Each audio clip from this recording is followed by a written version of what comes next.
Okay. So, nandito na ba ang lahat? Opo, sir.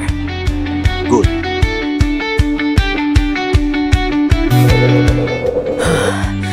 Kailan pa kayo masatapos to? Sige. Kung meron ba talaga kayo natutunan sa aralin natin ngayon, isa-isahin ko kayo. Pero baka pag-usapan naman natin to. Hindi ka naman pala nakikinig sa akin ni Po. Unang araw pa lang ng klase, nagpakahirap na kuturuan kayo tapos wala pala kayo naintindihan. Tangina nyo, dinamay nyo pa ako. Good morning, sir. Suspect. Nakipag online class para maharot si sir. Kalito ko na.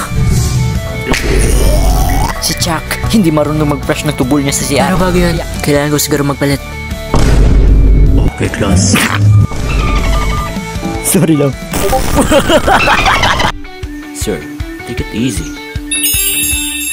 No, nagsalita yung so far away. Naririnig mo ba kami dyan?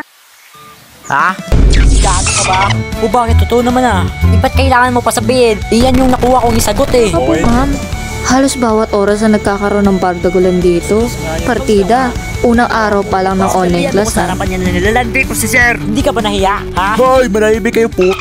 Lintian. Oh, ang galing. Galing kong sumayaw. Galing kong gumalaw. Galing kong sumayaw. Bibong gumalaw. Yeah. Puta.